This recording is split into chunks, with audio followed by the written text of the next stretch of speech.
It seems as though it were only yesterday when I was traveling and speaking to hundreds of thousands of people about the time of the end, the times in the prophecies. And when I first began traveling and sharing with people by invitation, I was sharing with people some of the things that I had discovered, some of the simple tools that I had discovered in the study of prophecy, tools that allowed me to go looking in the book, looking in the prophecies and see things that I really hadn't seen before. They were there, but you don't comprehend them. It was Ellen White who gave me a clue that really set me digging in this way. In one place she said, people should learn to reason from cause to effect. And I thought, wow, yes. When I was in college and then in seminary, I had a double major in history as well as theology, you see. So in history, you are aware, very painfully aware, that there's a cause and effect relationship, and that crisis, whether at the natural law level or at the moral law level, crisis changes the direction of history. Man, is it cold in here. Great. Whew, I'm a southerner. I know I'm about ready to run out the door. Have mercy on me. We want to keep you awake today, Charles. So, if you are, care to take notes here, I would like for you to put this cause effect in your notes, because this principle is played out all the way through Scripture. This happens. It may be men that caused it to happen. It may be nature that caused it to happen. It may be God that caused it to happen. But something happens and there is a consequence. Okay? A cause and effect. Now you watch how this plays out, because this is extremely interesting. Another way that you could express this concept is action leads to what? Come on, reaction. That's another way of expressing this concept. Now there's one more, and this was the clue.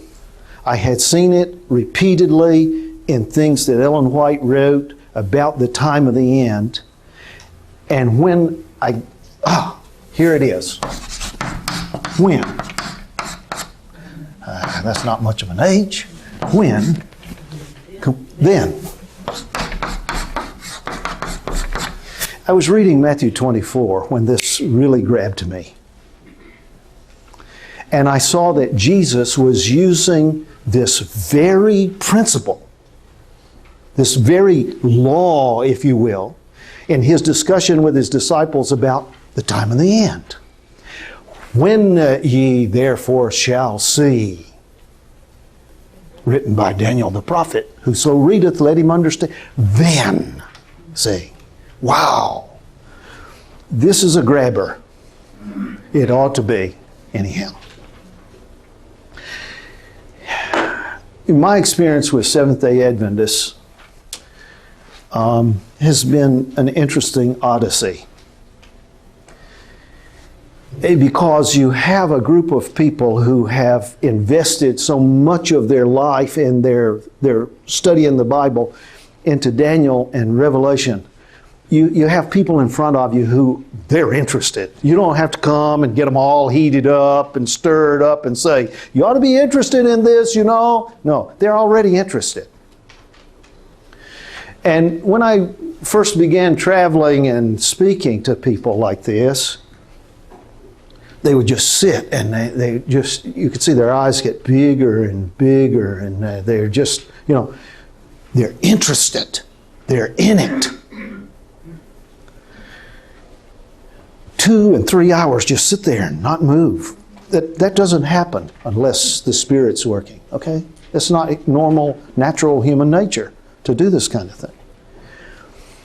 And I would come back for a second seminar, and the crowd would be larger. And at some point in the seminar, you would look out over this sea of faces and you would say, does this make any sense to you? Yes. Is this interesting? Yes. Do you believe there's more in the prophecies? Yes. Would you like to know more? Yes. And as soon as you start with more, oh, they can't handle it. Now, please listen. That is not a reaction that is peculiar to Adventist Christians. That is a reaction that human beings, people are resistant to change. I don't care who they are. And the longer they live, the more resistant to change they are. I try to explain this to my wife, but she won't listen. She keeps experimenting with my grits, and I don't like it. Just like that, please. Leave them alone. See, people by nature are resistant to change. That's not sinful. That's natural. And I don't care who they are. Hey, you go out and you knock on somebody's door and say, do I understand you'd like to have Bible studies? Well, yes, but I'm telling you right now, down south you hear this all the time. I was born a Baptist and I'll die a Baptist. That's not in the Bible?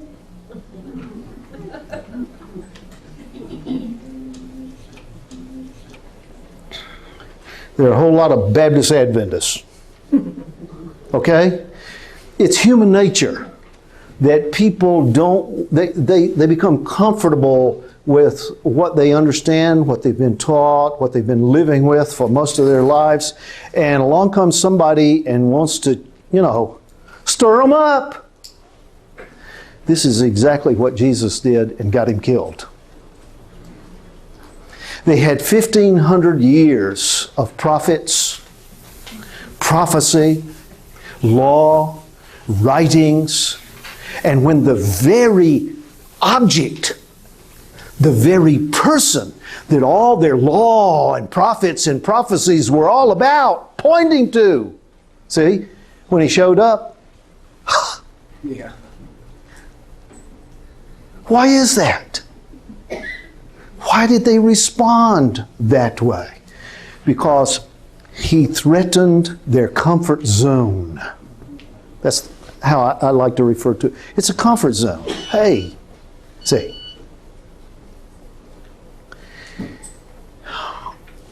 To do that with people is death.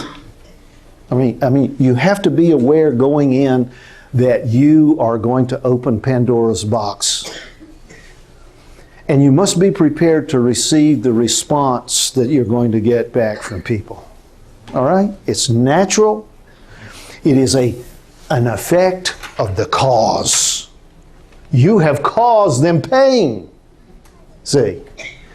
And the only thing they know to do is respond. Now, I'm telling you this because I want you to know that there are exceptions. And the exceptions were the kinds of people that Jesus was looking for when he was here 2,000 years ago. John the Baptist was one of them. The disciples were those exceptions. They were the kind of people who felt the pain. This guy's a mystery. This guy's saying things we've never heard before. But there's something about him. And they were drawn. See, instead of being repulsed, they were drawn. And there are these exceptions where you meet people along the way and you know that they have not thought, they have not reasoned, they have not heard, they have not been exposed to some of the things you're about to expose them to. But I can only say that spirit speaks to spirit. And they look at it and they ponder and they're unsure, but they didn't get up and run out the door. I think of an instance some years ago in Alberta, Canada. I was speaking there. It was a large audience. And in the afternoon, there was a recess. A man that I judged to be 35, 38 years of age came forward, and he looked familiar to me, but you meet and see so many faces and people. And he came with his hands kind of like this, and he came up and he gripped my hand like this, and he said, do you remember me? And I said, your face, but I said, I don't place you in Alberta, Canada. No, he said, I was in Southern California when I went to your seminar the first time. I said, oh, okay. He said, I have a problem. Uh-oh. He said, when I attended one of your seminars 5 or 6 years ago in Southern California, he said, I didn't like what I heard. And he said, as a matter of fact, I was angry. And he said, I made up my mind I would never go to one of your seminars again. And I said, but you're here today. And he said, yeah, that's the problem. I said, what's the problem? He said, the problem is I've been listening to you again 5, 6 years later, and now it makes sense. Now I can see what I couldn't see before. Ah, wonderful. What has happened? The seed has been sown, and it takes time for people to, well, that is in the book. Yeah, that is what it says. See. Now I'm about to spring a trap on you, so you better be, I'm leading you down the primrose path. I said, so what's the problem? He said, I am teaching a Revelation seminar. As a matter of fact, in 1 hour from now, I'm supposed to be there. And he said, I have 78 non-Adventist folk in this seminar. And he said, I've been teaching them the historic understanding in Daniel and Revelation. And we're right in the middle of this thing. And I'm standing here telling you that now I see that there's more to it. And he said, I'm in trouble. So I said to him, you don't have a problem at all. I don't? No, you don't have a problem at all. Well, what do I do? I said, you go and you look those folk in the eye, and this is what you say to them. People have been believing for thousands of years that Jesus was coming, that the kingdom of heaven was. I said, do you agree with that? Oh, yes. I said, there's no difference in the birth of the Advent movement than all of those other movements back there. Jesus' disciples believed the kingdom was. That was 2,000 years ago. You don't have a problem. You say to those folk, look, we're going to study what people 150 years ago believed in the prophecies, and then we're going to look at them for our day. Well, he said, now that makes sense. Of course it makes sense. Of course it does. So I'm going to try it on you. I want to lock that door so they can't escape.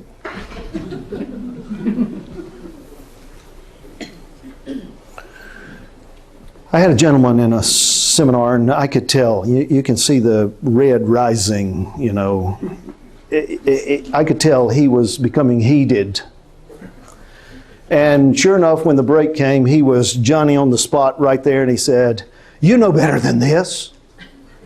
And I said, what? No better than what? And I was dealing with Revelation 13, which we're going to get into this afternoon when we talk about the beast First beast in Revelation 13, the composite beast. See? And he said, you know that that wounded head is the papacy. I said, we do. You know that. You know that 1260 years, 538 to 1798. I said, we do. Yes, we do. You see, I knew where he was coming from.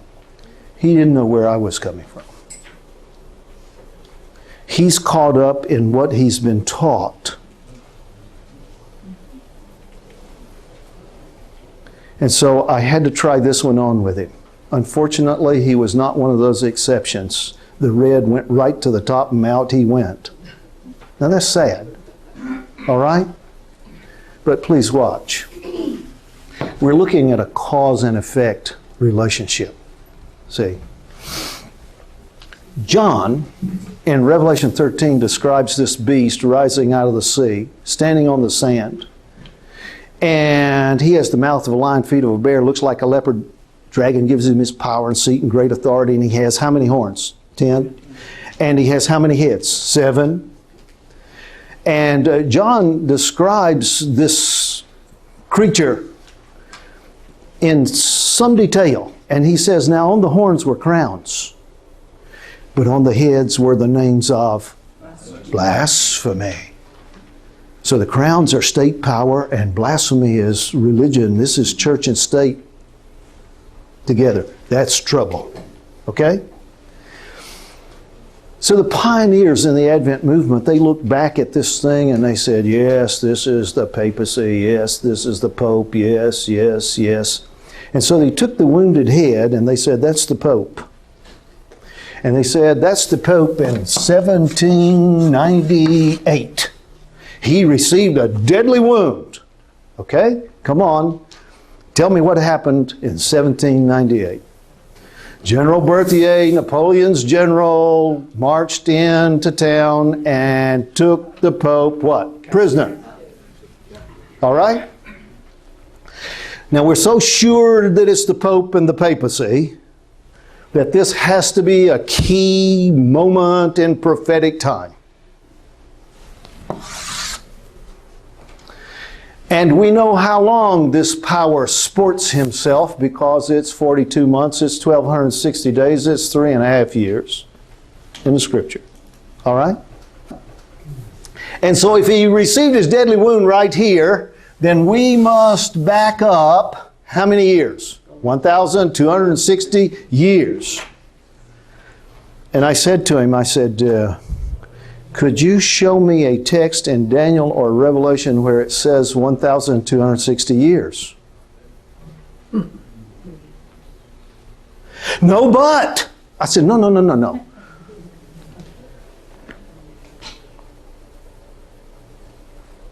I'm already in real trouble. You understand? He doesn't understand that he's operating on a system outside of this as his authority. He doesn't understand that. I understand it. And watch what the effect of the cause is. Okay? I said, can you show me a text that says 1,260 years? No, but it says a day for... I said, come on. It doesn't say 1,260 years. It says... what? Now, I understand how you make it years, but are you going to disavow what it says? Are you going to disallow what it actually says? Because that's what upset him. Because I turned that into 3.5 years of actual time at the end. See? And that he couldn't handle it. And, you know, well, we know that in 538 A.D., the papacy became the... Oh, I said, we do. Yes, 538, 1798, 1,260 years. I said, you know, there's a bit of a problem right here. What's the problem? I said, Seventh-day Adventist Christians make a big deal out of the Sabbath. Don't we? Yes, we do. Yes. I said, you know what? We tell everybody in the world that the Sabbath, God's Sabbath, was changed to Sunday by whom? Come on. By whom? By the papacy. And we have quotes from Catholic so-and-so, Monsignor and Bishop so-and-so, and he says we're proud of it. I said, but if you know history and church history, you know that the Sabbath was officially changed from Saturday to Sunday by one Constantine in 321 AD. And I said, you know, I'm having a problem with the math right here. We're telling everybody that the papacy this and the Pope that. But according to your definitions, the papacy and the Pope didn't have any authority and any power and really weren't a force to be reckoned with in 321 AD. I said, something's not adding up. The red went higher. All right? I said, there's one more point here, brother, because he wanted me to apologize to everybody who was there and set the record straight. I said, there's one more point, brother. I said, would you look at Revelation 13 with me for a moment? Don't turn there right now. We're going to see it this afternoon. I said, let me ask you something. According to Scripture,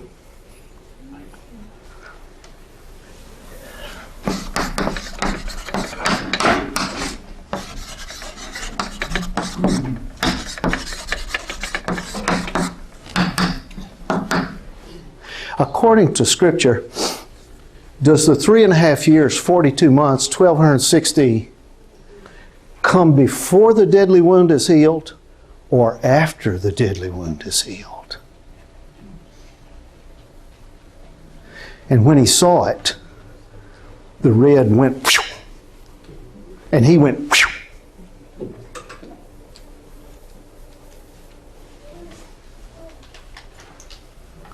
see, this is a problem, folks. This is a serious problem. If you or I or someone is going to go out there and we have not a moment's hesitation to straighten out the Catholics, not a moment's hesitation to straighten out the rapturists, we don't mind telling anybody what the truth is. But let someone come along and show us a deficiency, and we just turn red as a beet, and that frightens me. I don't know about you, but I want to tell you, at the spiritual level, it frightens me, and more than that, I'm ashamed by such a response. I'm ashamed of it. Because it is, it's not spiritual. I mean, not the right spirit. Okay? We must be willing, and this is where the Jews of Jesus' day were unwilling. We must be willing to look and say, oh, I was mistaken. That's why Jesus was constantly saying to them, search the Scriptures, search the Scriptures. What saith the Scriptures? See. So today, this is what I'm asking of you. If I present something, ask something, say something that is not, standard fare, now that's not the way I understand it. I understand it's not the way you understand it. But at least hear, and then let's go digging in the book and see what saith the Scriptures. All right? Is that okay? Now you didn't turn heat on, did you? It's just body heat, right? We turned the heat on because you told me it was Well, cold to do. Oh, it's perfect. It's perfect. Let's enjoy summer. Let's enjoy summer. Take your jacket off. Roll up your sleeves. hey, that is a wonderful suggestion.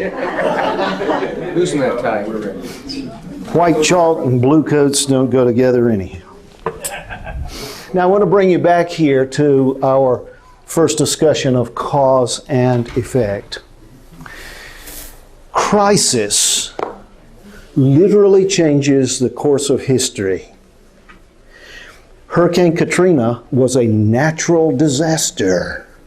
It changes the course of history. It is changing the course of history. It has forced an expense upon this nation. Forget about the city of New Orleans, the state of Louisiana. It has forced upon this nation several $100 billion of loss and cost that we can't afford. We can't afford it. Why? Because we're at war, several $100 billion worth. We can't afford it because we have all gone to Walmart and bought all that Chinese stuff. Amen. And they have about 600 to 800 billion US dollars, and they're threatening to dump them on the world market. Mm-hmm. They've just tried to buy Unocal, just tried to buy Maytag, and we turned red and said no. And I didn't want them to buy it either. But it's not fair and honest and just to hand them all this paper money and say, well, you can't spend it anywhere. Just this simple act of nature. It wasn't simple.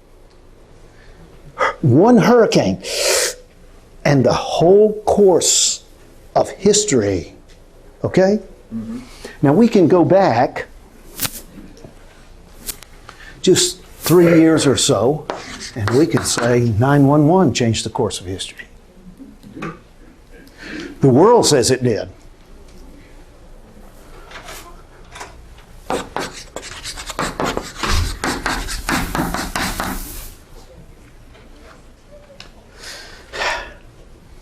Now, here's the problem. The problem is when you have a disaster, man-made like war, whatever, when you have a disaster and you have some time, space between this one and that one, you can kind of get your breath again, count your pennies again, and move on. But when they come, boom, boom, boom, boom, boom, then everybody is saying, help. Now, see, we live down in hurricane country. And I want to tell you from all my life near the Gulf of Mexico, we're just now getting into the hurricane season. This year's not over. And what if we have another one? I mean, a biggie. See, my family and I have vacationed virtually every year in the month of September for a week or two on the Gulf of Mexico for 20, 25 years. All right? We go there in September because all the tourist terrorists are gone. And because the children have gone back to school. And so you have miles of beach virtually to yourself. And the water in the Gulf, are you listening? 83 degrees. I mean, there's no shock to the system. It's just like bathtub. It's wonderful. See, this year, do you know why Katrina nearly blew the world away? Because the water was 92 degrees. You listening? It was 90 degrees when Rita came right behind it. Even 1 degree rise in the temperature of the Gulf can boost these storms. I mean, just turn them into infernos from hell. Okay? What I'm trying to say to you is, it is apparent to everybody on the globe that things are beginning to happen, bad things are beginning to happen more and more frequently, and there's no breathing room, there's no time to pull yourself together again before the next one hits. And in the afternoon session, right after the noon recess here, you're going to see Ellen White describing exactly this condition and says it will be a warning. It will tell us where we are in time. See, what I'm trying to say to you is, I'm looking at these events and many others and I'm saying, it's time. It's time. And if it's not time, then I am obligated in the Word of God to believe and behave as though it's time. I have to behave just like Peter, Paul, James, and John 2,000 years ago.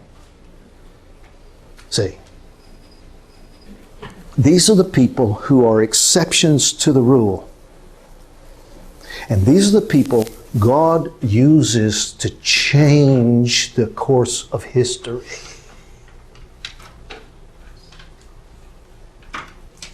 All the others slumbered and slept. Passed by. It's very difficult to account for. But Jesus comes along, and the guys who had the degrees and the flowing robes and the power and the prestige and the ears of, the people, Jesus passed them right by and got smelly fishermen, tax collectors, an unsavory lot to do what needed to be done.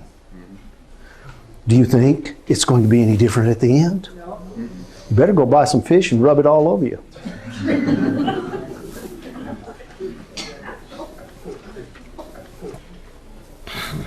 No, it's not going to be any different at all. Watch. In the afternoon session, you're going to see this on the screen. You will see it. Ellen White, not once, not twice, not 20 times, probably 30 or 40 times in various ways, said that a crisis is coming. Listen to the words. A crisis is coming. Okay, what is the crisis? She never says. Drives me wild. It's like, watch out, something's coming. Please tell me what to watch out for. A crisis is coming. Another place, a storm is coming. Relentless in its... Please, what kind of storm?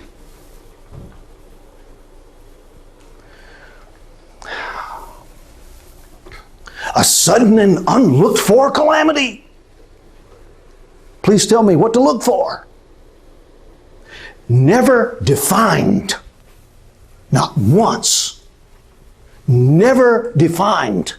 One statement you'll see says, soon the great crisis. Oh, now it's not just a crisis, it's a great crisis. Soon the great crisis in the history of the world will have come. Wow. Been a lot of crises in the history of the world. This is the great crisis in the history of the world. And in the context, every time, it's at the beginning.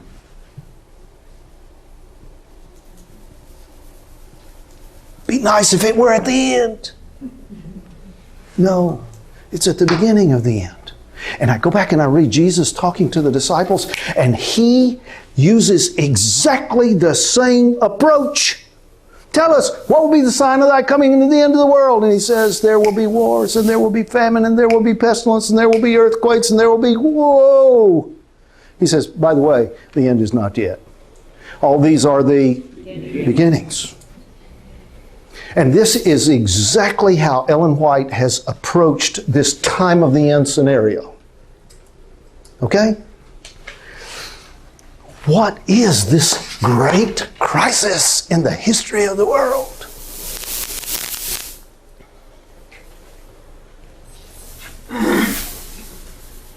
What is it?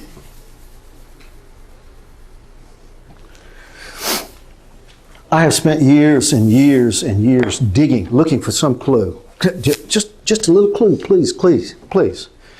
And then I discovered that the clues are there. They are there. Larry B., did you find my eraser at all? Here it is. Shame on me. Can't see for looking. I need some board here. Do you have this in your notes? May I erase this? I'm going to erase it anyhow.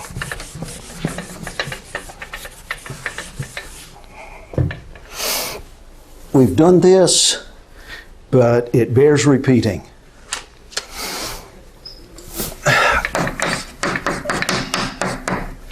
Daniel receives 4 visions. We're not talking about his interpretation of Nebuchadnezzar's dreams. We're talking about visions given to Daniel. Daniel receives 4 visions. These visions, the first one is in chapter 7. The third one is in chapter 9. The fourth, most comprehensive, is in chapters 10 through 12. The second vision given to Daniel, and by the way, he defines it as his second vision. This vision is after, in kind, the one I had seen at the beginning. I'm setting 8 aside because there is clearly in the vision part A and part B. Call it 2 visions. It's really not 2 visions, but there are 2 divisions in the vision. All right? Vision, vision, vision, vision. They're all the same. They are the same. Yes, more information. Yes, some enlargement. Yes, looking from this perspective and that aspect and this and that. Yes, yes. But here is something quite unique in Daniel's visions. It took years for me to see this. You know why it took years for me to see it? Because in a background of Adventist interpretation, I had this.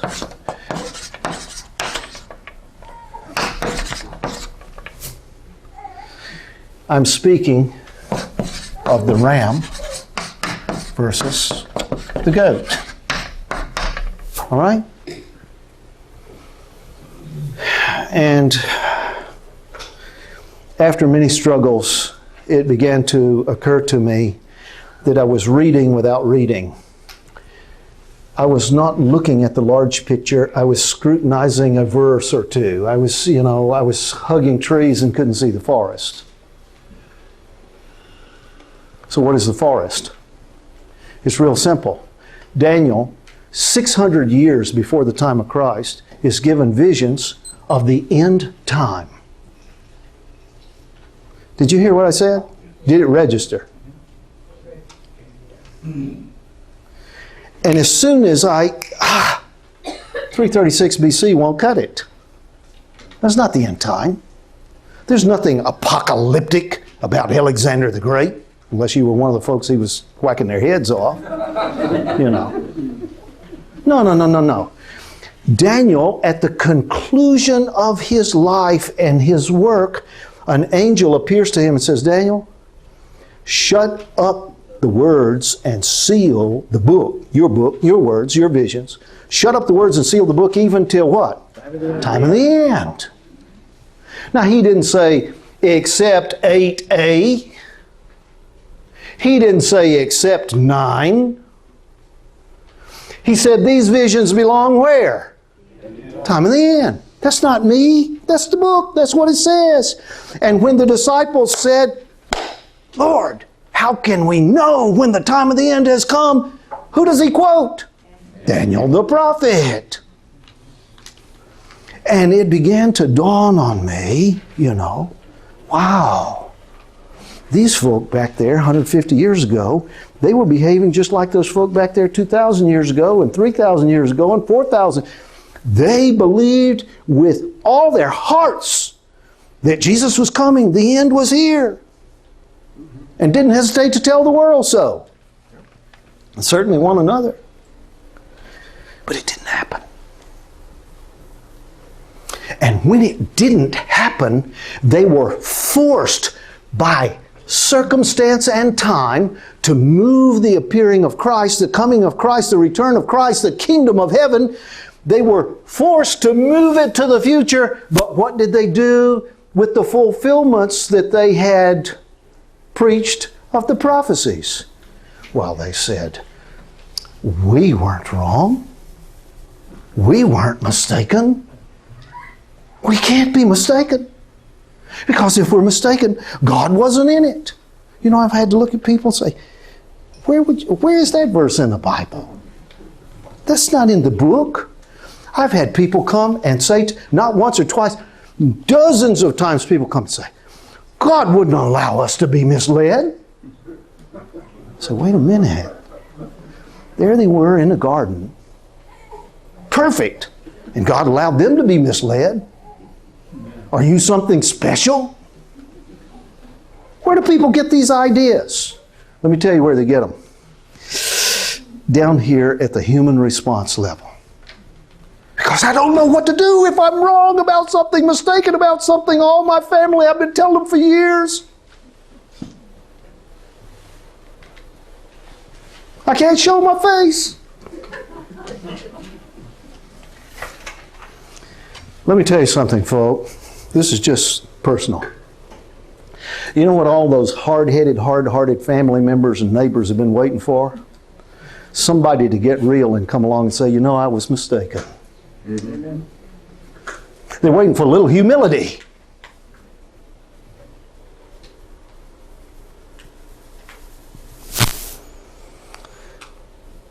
This is what the church didn't have when Jesus came. And I can show you page after page after page in the writings of Ellen White where she says this will be exactly the condition of the church when he comes back the second time.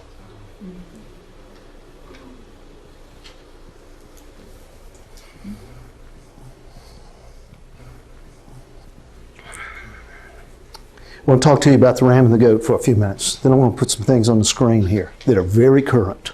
As a matter of fact, they came to my hand only 4 days before we got on the plane to come west.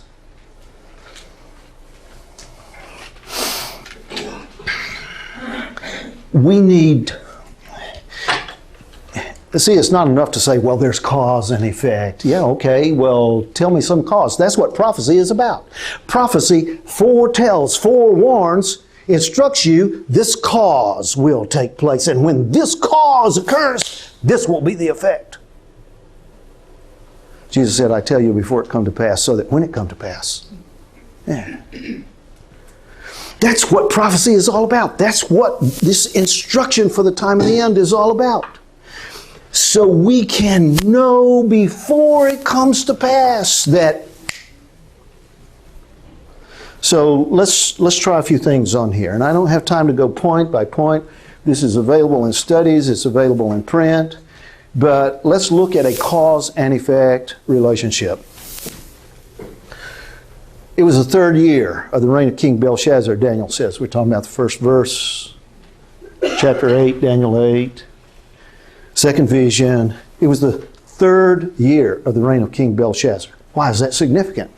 Because the first vision was in the 1st year of the reign of King Belshazzar.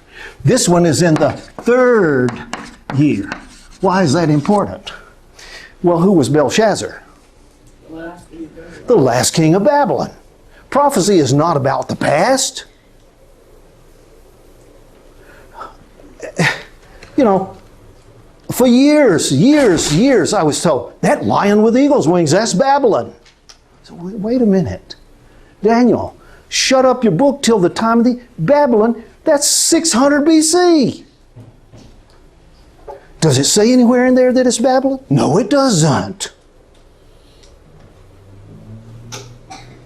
That is called a forced interpretation.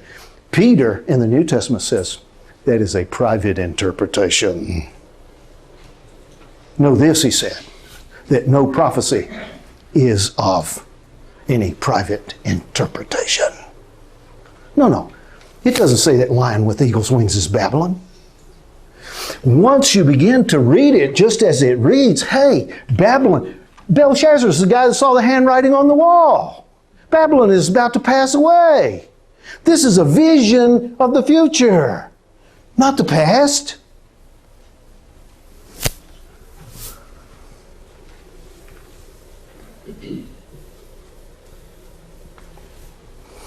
Here's your cause and effect relationship. Don't miss it. The ram becomes the cause. The goat is the effect. What does the ram do? Well, he's pushing. That's bullying in Southern. Okay. He's pushing, it says. He's pushing north, he's pushing south, he's pushing west. The east is expressly omitted. Don't miss it. This guy is pushing whoever the ram is. And it says, for a while he did as he willed, and he became great. Now, in simple terms, that means he made a name for himself. He got the headlines. It says, for a while. for a time. That suggests, whoa, he's going to get his comeuppance. See, look, the ram is the cause. He is the cause of what? He is the cause of something that requires the goat to say. So he pushes, and the text, I think, is very clear that at some point in time, okay, the goat says, hey, enough's enough. All right? Now this goat comes from which direction in the vision? From the west. That rules out 3/4 of the world.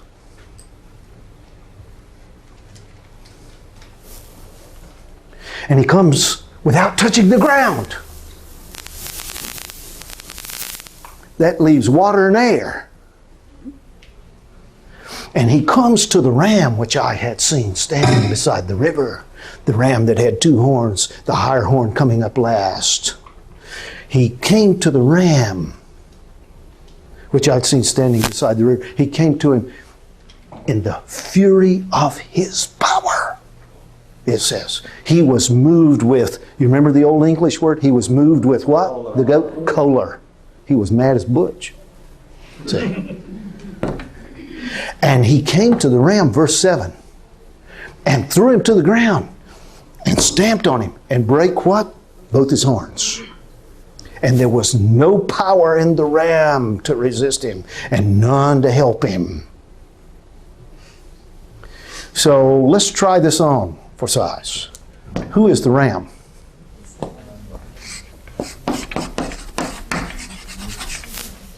All right?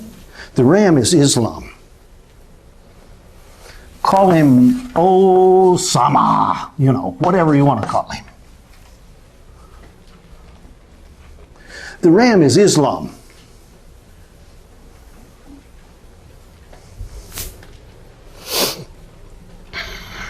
This is Islam that is pushing, that has a calling to cleanse the earth. See? But this ram is not the only object of the wrath of the goat. There is something else that really gets his attention. What is that? Come on. The 2 horns.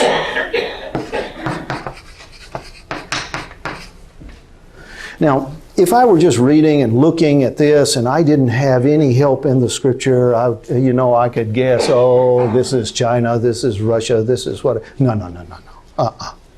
The river you lie is not China and Russia. Did I lose you on that? These 2 horns. Gabriel appears to Daniel. See, in verse 15, chapter 8, Daniel says, I sought for the meaning of the vision I had seen. And there's a voice from heaven. In verse 16, it says, Gabriel, go make this man to understand. And in verse 17, Gabriel says, listen, O son of man, listen. The vision is at the time of the end. 336 BC.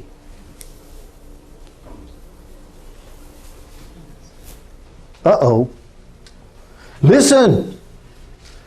This vision is at the time of the end.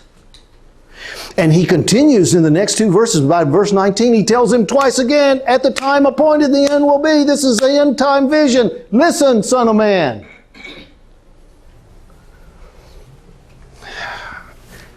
There is something about the ram, but there's something about the 2 horns. And Gabriel says in verse 20, the ram which thou sawest having 2 horns are the kings of. At what time? Time of the end. Now all you have to do is go get a globe or a map and just spin it and, okay, where is Media and Persia today? No problem. It's called Iraq and Iran. Not a problem at all.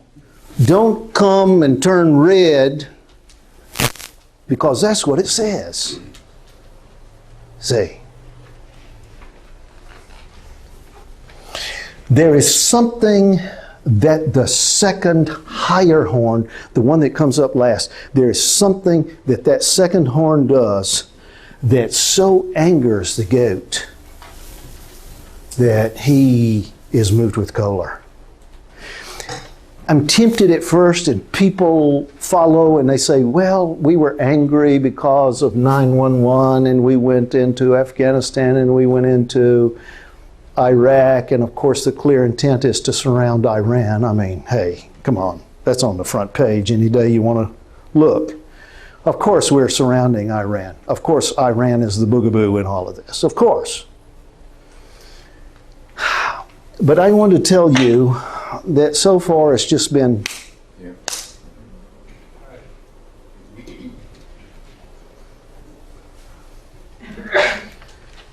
now for the 1,900 men and women who've lost their lives, it doesn't feel like a, no, that's not what we're talking about. We're talking about a superpower that has the ability in 15 minutes to blow half the world away, maybe 3/4 of the world away.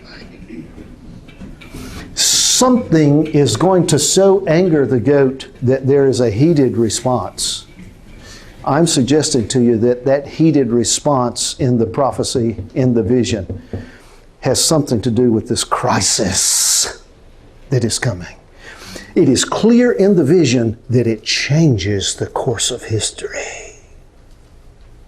If you're making notes, you might want this. What do I do? Oh, never enough room in the world. Look, horns in prophecy are power. Horns represent powers, okay? So in Daniel's visions, you have a progression in the vision.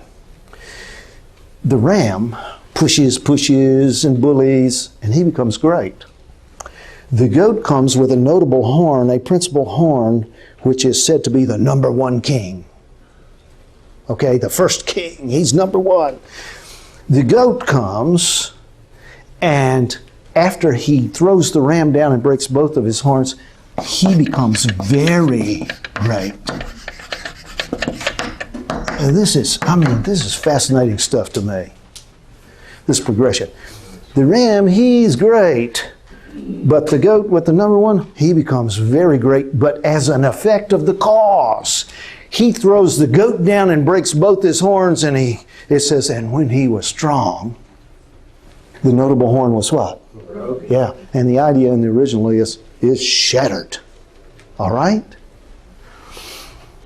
Now, it's shattered toward the four winds. The power which he had as the great superpower is now scattered to the four winds, and out of one of those four winds comes a little horn, which waxes exceeding great.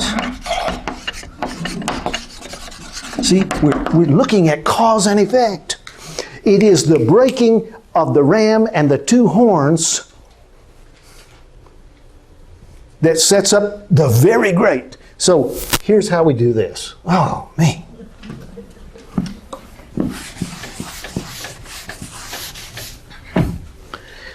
There's the lesser horn on the ram, broken. There's the higher horn on the ram, broken.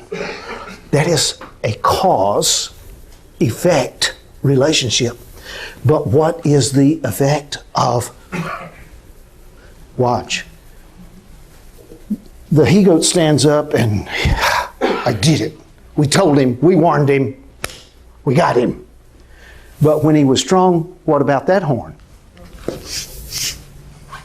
Broken. If you continue in the visions given to Daniel, there is one more horn that has to be dealt with. What's that horn called?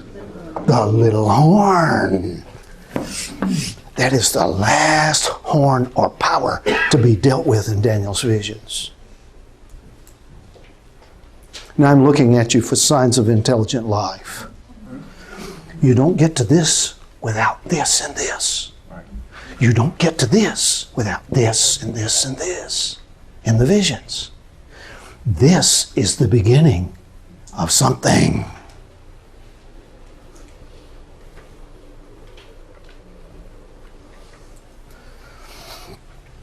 Personal, I qualified, I tell you it's a personal interpretation.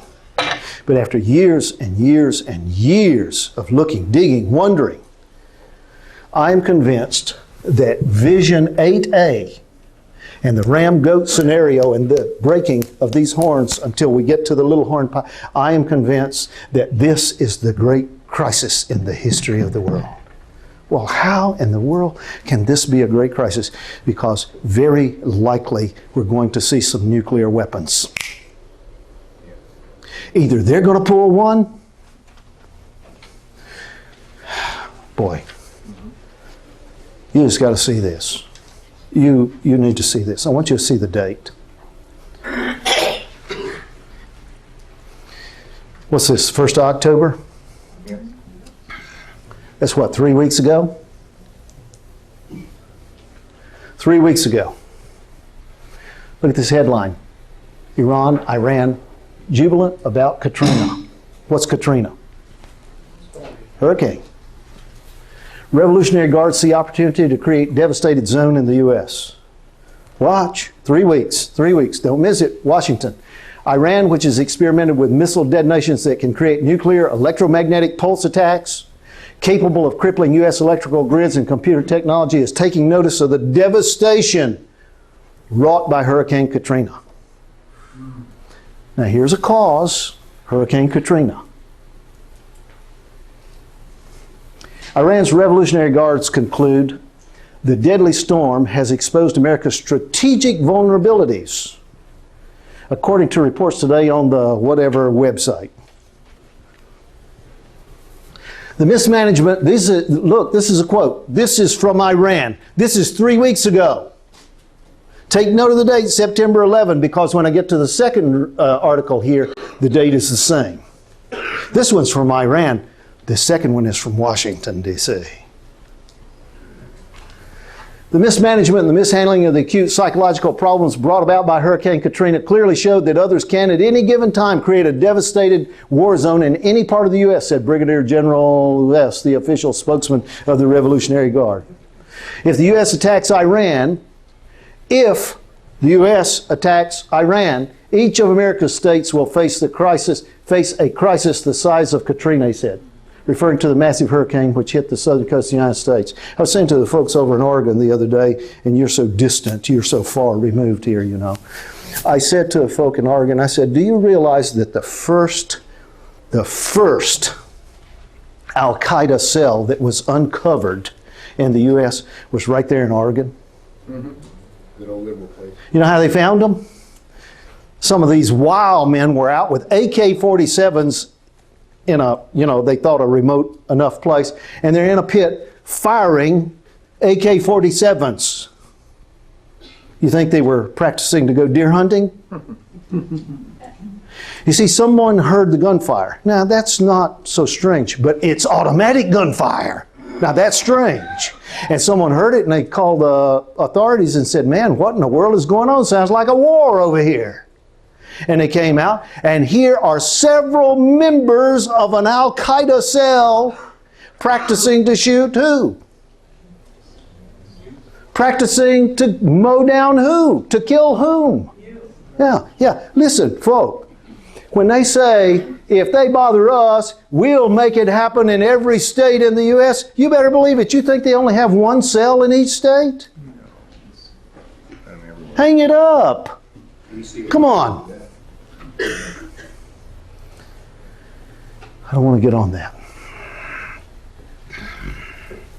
If the U.S. attacks Iran, each of America's states will face a crisis the size of Katrina, he said, referring to the massive hurricane which hit the southern coast of the U.S. The smallest mistake by America in this regard will result in every single state in that country turning into a disaster zone. The Iranian war planners believe the U.S. can be defeated in a confrontation with Iran.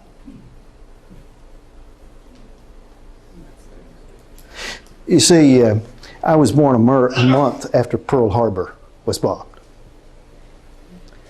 And then I grew up and I became a student of history.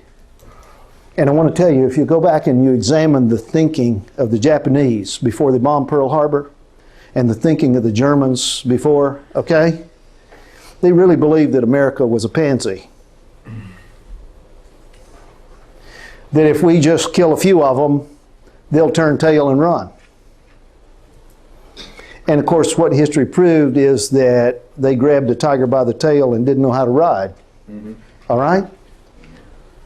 I'm telling you that this is the prophetic tiger right here. They're going to push too far. And it's this kind of talk that gets us there in a hurry. The hurricane shows that contrary to public perception, the strength of America's leadership is like a balloon, can easily burst. He also called attention to the anniversary of September 11, 2001 terrorist attack, saying the response by the White House was weak. Don't forget one thing about that day, this general in Iran said. The U.S. president and all the American leaders ran away and hid themselves. Last April, WorldNet Daily, Joseph Farr's G2 Bulletin first reported Iran not only was covertly developing nuclear weapons, it was testing ballistic missiles specifically designed to destroy America's technical infrastructure, effectively neutralizing the world's lone superpower. You see this? Look, folks, this is Bible. This is 2,600 year ago Bible. And it's going on under our noses. And we're advertising Revelation seminars and folks show up and we tell them 336 BC. And we expect them to get excited.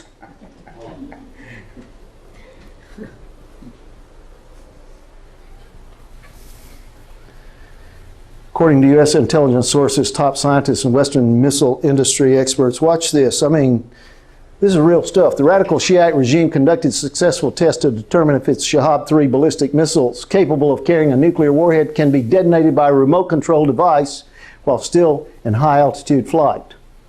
Scientists, including President Reagan's top science advisor, William Graham, say there's no other explanation for such tests than preparation for the deployment of electromagnetic pulse weapons, even one of which, one, could knock out America's critical electrical and technological infrastructure, effectively sending the continental U.S. back to the 19th century with a recovery time of months or years. So what is this all about? Some little country like Iran, you think they could possibly cripple a superpower? Just watch. Iran will have that capability, at least theoretically, as soon as it has one nuclear bomb ready to arm such a missile. North Korea, a strategic ally of Iran, already boasts such capability. In March, now this is just turned October. This is in the spring of this year. In March, Congress heard testimony about the use of such weapons and the threat they pose from rogue regimes. Iran surprised intelligence analysts by describing the mid-flight detonations of missiles fired from on the Caspian Sea as successful tests. Even primitive Scud missiles could be used for this purpose. And top U.S. intelligence officials reminded members of Congress that there's a glut of these missiles on the world market. You can buy a Scud today for $100,000. Now, there are some key words here.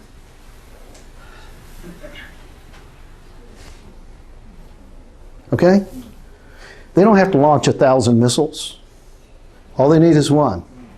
And they can launch it from what?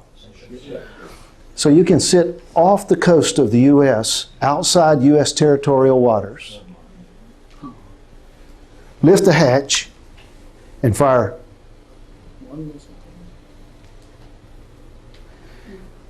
And it's line of sight with EMP weapons. It's line of sight. Look, if you go to the ocean and stand at the seashore right there, you can see 15 miles, and then the curvature of the earth goes, and that's as far as you can see. But if you bring a box and stand up a foot higher, you can now see several miles farther. You listening? Mm-hmm. This is why when you put a battleship or a carrier out there, you put all your eyes and ears, antennas, and all your look-see radars way up as high as you can get them, because you can see the guy many, many, many miles away. See? So if we take one of these missiles and we just put it up 40, 50, 60 miles into the air, what do you think line of sight would be? Everywhere. Yeah. Watch. Detonated at a height of 60 to 500 kilometers above the continental U.S., one nuclear warhead could cripple the country. One. Knocking out electrical power and circuit boards, rendering the U.S. domestic communications impotent. In March, the Senate Judiciary Subcommittee on Terrorism, Technology, and Homeland Security, chaired by Senator Jon Kyl, held a hearing on the electromagnetic pulse, or EMP, threat. Electromagnetic pulse attack on the American homeland, said one distinguished scientist who testified at the hearing, quote, is one of only a few ways the United States could be defeated by its enemies, terrorist or otherwise, wrote Kyl, and probably the easiest way. Graham told G2B he could think of no other reason for Iran to be experimenting with mid-air detonation of missiles than for planning an EMP-style attack. EMP is one of a small number of threats that can hold our society at risk of catastrophic consequences, the report said. EMP will cover the wide geographic region within line of sight. We live in central Alabama. To Cape Canaveral, if I have to drive, is almost 9 hours. But when they're launching things down at Cape Canaveral in central Alabama, you can see them in the night sky. You can see the, it's line of sight, see. Line of sight. It has the capability to produce significant damage to critical infrastructures, thus to the very fabric of U.S. society, as well as to the ability of the United States and Western nations to project influence and military power. The major impact of EMP weapons is on electronics, so pervasive in all aspects of our society and military, coupled through critical infrastructures, explained the report. Their effects on systems and infrastructures dependent on electricity and electronics could be sufficiently ruinous as to qualify as catastrophic to the nation. Now, what they're saying is one weapon could make Katrina look like a picnic. This could ruin the nation. Acting chairman of the commission. The commission report went so far as to suggest in its opening sentence that EMP attack might result in the defeat of our military forces. Briefly, a single nuclear weapon exploded at high altitude above the United States will interact with the Earth's atmosphere, ionosphere, and magnetic field to produce an electromagnetic pulse radiation down to the Earth, additionally create electrical currents in the Earth, said the report. EMP effects are both direct and indirect. The former are due to electrical systems, and the latter arise from the damage that shocked, upset, damaged, and destroyed electronics controls then inflict on the systems in which they're embedded. The indirect effects can be even more severe than the direct effects.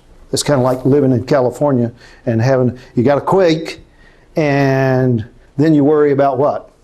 The aftershocks. Because the quake did what? Jiggled everything around, and what you don't want now is for all the jiggle things to fall down. See, that's what's going on here, but in a different way. American society has grown so dependent on computer and other electrical systems, we've created our own Achilles heel of vulnerability. When deprived of power, we're in many ways helpless, as the New York City blackout made clear. In that case, power restored quickly because adjacent areas could provide help, but a large-scale burnout caused by a broad EMP attack would create a much more difficult situation. Not only would there be nobody nearby to help, but it could take years. See, watch. This is it. This is the conclusion. This is 3 weeks ago. Kyl, that's Senator Kyl, concluding his report, the September 11 Commission report stated that our biggest failure was one of imagination. See, this is the purpose of prophecy. It is to allow you to see before the cause comes that there will be an effect. And the prophecy says there's going to be this ram guy, and he's going to do this. And there's going to be this goat guy, and he's going to do that. Today, few Americans can conceive of the possibility that terrorists could bring our society to its knees by destroying everything we rely on that runs on electricity. This time, we've been what? Warned. We better be prepared to respond. What was the date? What was the date? September 11. Watch. Same day, September 11. This time not from Iran, this time from Washington, D.C. U.S. drafts first strike policy. plan okays preemptive nuclear attacks, destruction of WMD stocks. See, this came out of Iran, and before the day was over, the United States had something to say. Here it is. Just watch this. A revised nuclear weapons doctrine not yet approved by Defense Secretary Donald Rumsfeld would let the U.S. strike first. Strike when? First. On nations or terrorists. Washington Post, no less. Washington. The Pentagon's drafted a revised doctrine for the use of nuclear weapons that envisions commanders requesting presidential approval to preempt an attack by a nation or a terror group using weapons of mass destruction. The draft also includes the option of using nuclear arms to destroy known enemy stockpiles of nuclear, biological, or chemical weapons. Titled Doctrine for Joint Nuclear Operations, the draft document is unclassified. You mean to tell me you're going to talk about using nuclear weapons and you're going to talk about secret plans and you're going to send it out as unclassified? Why would you do that? Come on. Why would you do that? Because you want them to be sure to get the message. The effect.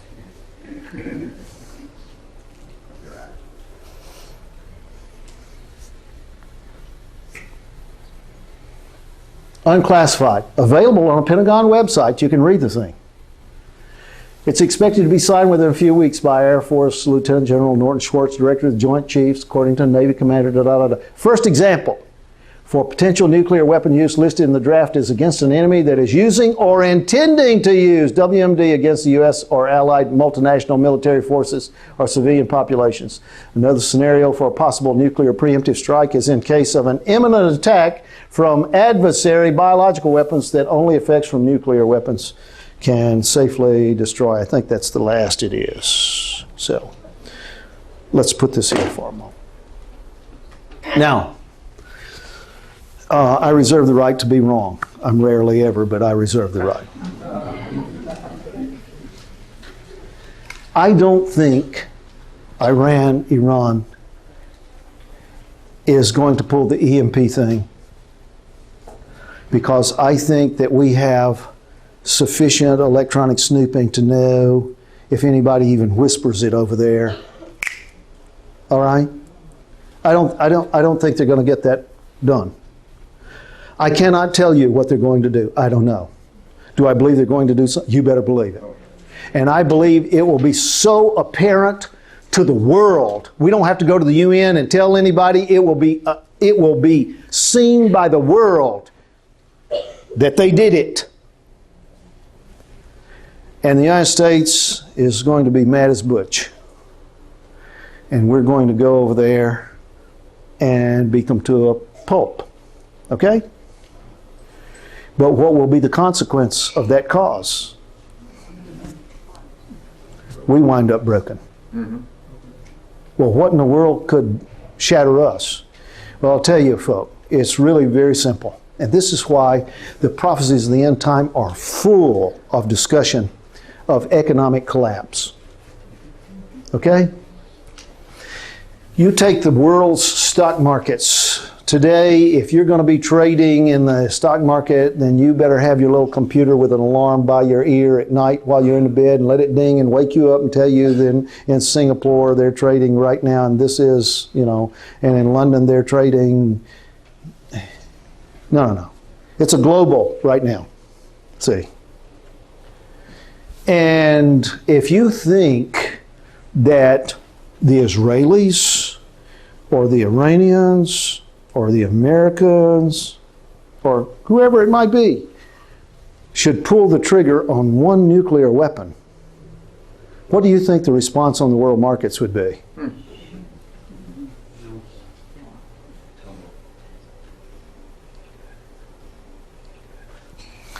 When Ellen White says, soon the great crisis in the history of the world will have come, boy, my imagination just...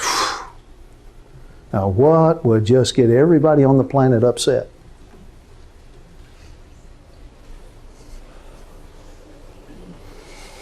I don't know.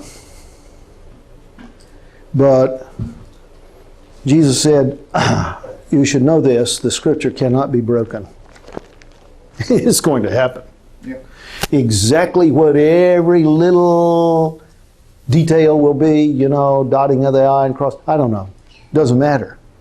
In 1990 and 91, I had already been preaching for nearly 20 years. Look at Daniel. Look at this vision of the ram and the goat. And sure enough, there we went into Kuwait and into Iraq. I thought, brother, this is it. This is it. We had one no less than the Ayatollah Khomeini across the line on the other side, and we owed him a bunch, and so we're going to get Saddam and we're going to get the Ayatollah, and this is it. We got as far as, anybody remember where we stopped? Basra. You remember who the general was? Schwarzkopf. Now, Schwarzkopf was a guy that used a lot of words that could be spelled with 4 letters. I mean, he was going after Saddam. You can go back and read all of this. I mean, this is no secret. He had every intention of marching on Baghdad. And he got as far as Basra and something happened. He got a call. The call was from Colin Powell. And Colin Powell is, okay? Schwarzkopf was fit to be tied. And Colin Powell was fit to be tied. Go back and check it out. But Colin Powell got a call from the president, then the other Bush. And he said, send the order down, stop, don't go any farther. Where? Basra. I hope you're listening, because I'm going to quote Ellen White in a moment.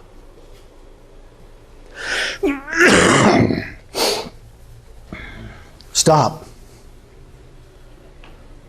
We stopped. The rest of them that survived went home, and we came home. And I thought, Lord, what in the world is going on here? We come 2,600 years, the stage is perfectly set, and we go in and we back up. Okay? This, I don't understand it. I don't understand it. And someone gave me a little clue. Have you read Josephus lately? Well, not lately. I have Josephus. I've read Josephus. Have you read Josephus 2,000 years ago on Daniel chapter 8? No. Go read it. So Josephus 2,000 years ago tells us what the Jewish leaders and scholars in the prophets, how they interpreted Daniel chapter 8, the ram and the he-goat 2,000 years ago. And by the way, the Essenes were over there where the Dead Sea Scrolls are. Why do you suppose they were out in the wilderness? Why do you suppose they were out of town? Because they believed the world was going to come to an end. They believed that it was time for Messiah to come. Most of the Dead Sea Scrolls are all about it. Okay? Josephus said this. He said of the Hebrew scholars, they read this vision and they interpret it in this manner: that the goat will come against the ram twice. Whoa. Go in, back up. And of course they arrived at that interpretation by reading, but there is a second horn, a higher horn, and it will come up last.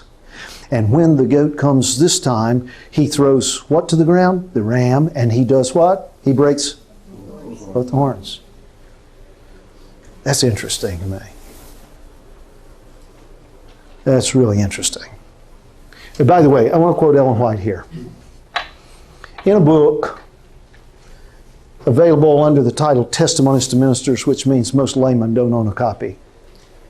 Testimonies to Ministers, there's a section entitled The Study of the Books of Daniel and the Revelation. Okay? And these are amazing quotations you really ought to read, okay? As a matter of fact, I may send them to you in the mail. Just it's that important. She makes this statement. She says the visions given to Daniel beside the great rivers, plural, of Shinar, the Ulai and the Hiddekel. are now in process of fulfillment. And soon, I'm quoting, this is a direct quote, and soon all the events foretold will come to pass. Now, when did she write that? 100 years ago. Did she think the Lord was coming in her day? Yeah. 1844, again in 1848, again in 1850 and 51. Yeah. Did she believe that? Yeah. Well, let me tell you something, folks. Check it out on the globe, the map. Check it out. There are two principal rivers that flow through the nation of Iraq. That's the Tigris and the Euphrates. The Euphrates is the Euphrates. The Tigris is sometimes referred to as the Hiddekel. These two great rivers flow through 3/4 of the country, and then they merge their waters. They merge their waters, these two great rivers, say, merge their waters just above Basra. The river Ulai comes out of Iran, what is modern day Iran, and flows and meanders and comes and merges its waters where? With the Hiddekel, where? At Basra. Oh, yeah. I mean, hey. Yeah. This is where, by the way, Uriah Smith puts a clue in there, and he looks up this, where Daniel says, I was standing beside the banks. And he looks that up in the original. And what it says is that Daniel, in his vision, when Gabriel met him to give him the explanation, he was standing at the widening of the Ulai, or Ulai. That's where the water of the Ulai puts its waters into the Hiddekel, the joined Tigris and Euphrates. Gabriel was standing right there in Daniel's vision. And the words out of his mouth were, this vision is at the time of the end. Yeah. So in 1990 and 91, man, my heart was just pounding. Backed away. But this time we didn't back away. This time we went in. But Saddam is not the second higher horn. That's this one. And that's Persia. I didn't say that. That's what the book says. That's what Gabriel says. That's Persia. And Persia is Iran. Just ask them. Okay? Number one king. This confrontation has not taken place yet. So I'll ask you a question. And you need an answer in the affirmative or the negative. It's a think it through question. Is it possible that some crisis could occur before the end of this year between? Come on, yes or no? Yeah, it's very possible. Am I praying that it shall not occur? Yes, I am. What I'm trying to say to you is that the stage is set. I don't know how much more of this kind of rhetoric in front of the whole world can go on before somebody throws the first punch. See, I don't know. I'll tell you this. About 4 months ago, one Ariel Sharon, Prime Minister of Israel, flew to Washington, D.C. They had him on television. He came, this was in the news. I mean, he came specifically with secret intelligence gathered by the Mossad. This was in the news. And he sat down in the presence of the president and his cabinet, and he said, this is the intelligence, and what do you suppose the subject of the conversation was? Iran. And Israel has made no bones with the president and made no bones publicly. They believe that Iran is months at most, not years, months at most away from exploding, testing a nuclear device. All right? And if they even test one, do you think the course of history will be altered? Oh yeah, that's a cause and effect. There are some things that I would love to say, but they would be on public record, and that's not a safe place to say them. But I can tell you that people have come into my seminars and come and shared things with me and told me things that Wow. Okay? Do I believe we're close? Near? Yes. By the way, Ariel Sharon told President Bush, this is in the news. I'm not pulling this out of thin air, that if the United States does not deal with Iran, Israel will be forced to deal with Iran. Yeah. Okay? So we've got some hotheads and some hotheads and some hotheads, and that spells heat. And I'm just wondering, is this the great crisis? Is this the great crisis in the history of the world? Evidently, when the beginning of the time of the end comes, it will be of such a nature, such a character that Jesus says people will think this is the end. But it's not. It's only the beginning of the end. All right? I don't know. I can tell you that the Syrians are behaving very foolishly. And they are the number one ally of Iran. These insurgents that come into Iraq and, set the bombs, they come from two places. They come into Iraq from two places. Iran and Syria.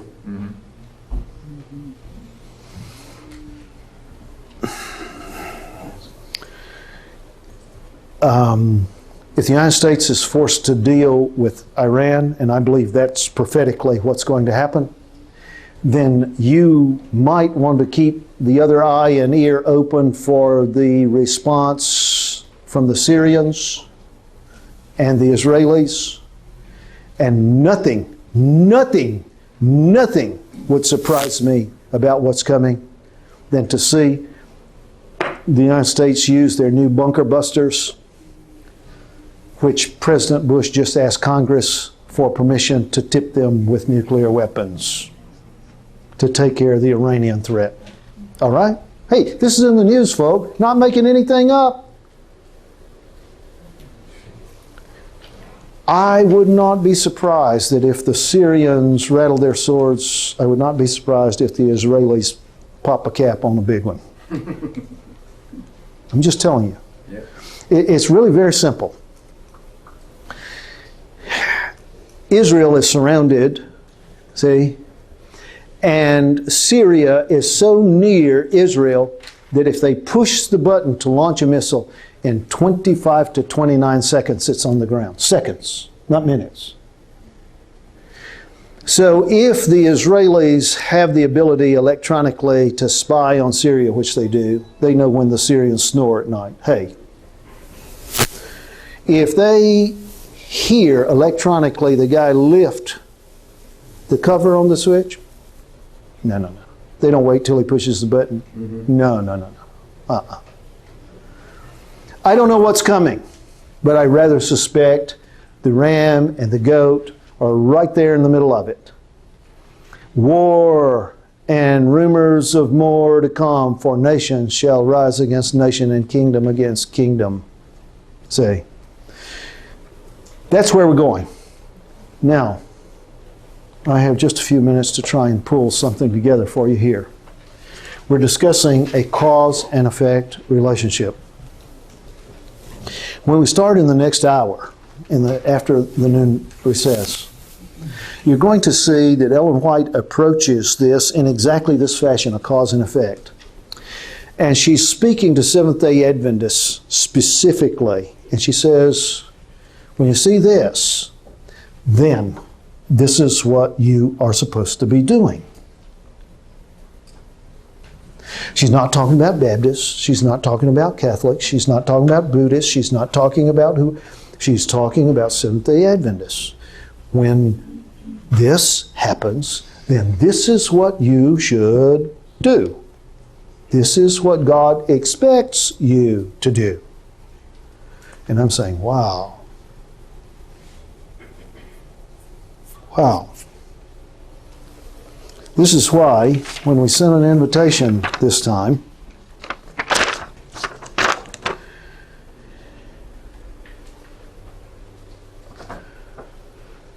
what every SDA should do now.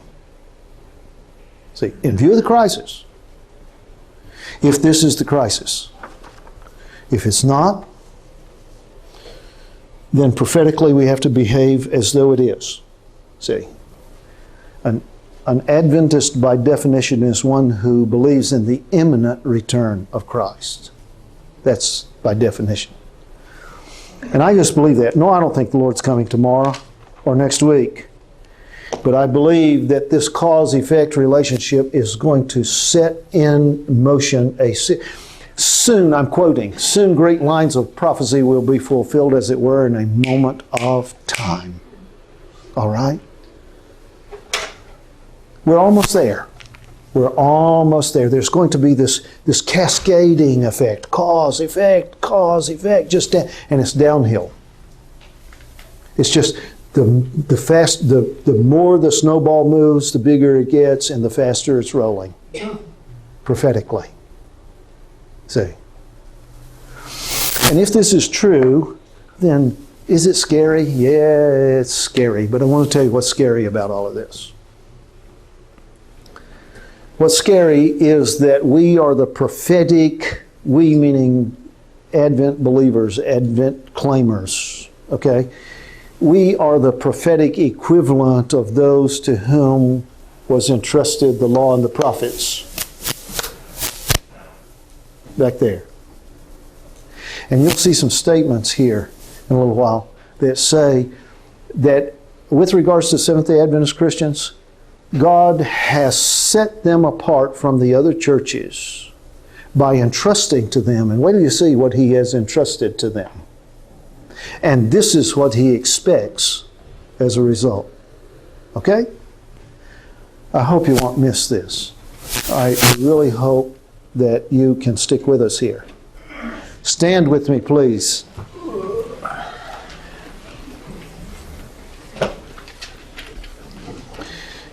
Father in heaven, we have a more sure word of prophecy. Peter wrote it under the unction of the Spirit. We have a more sure word of prophecy, whereunto you do well that you take heed, Peter said. Peter wrote. It's like a light shining in a dark place, he said, and it's going to shine more and more. It's going to be brighter and brighter as we approach the perfect day.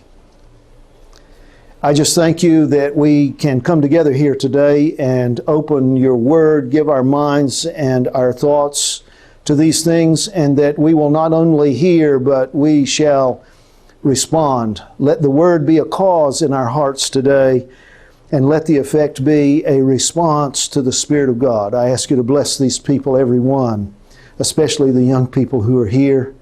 We believe they have a mighty calling and a work in these last days, and I ask you to bless them.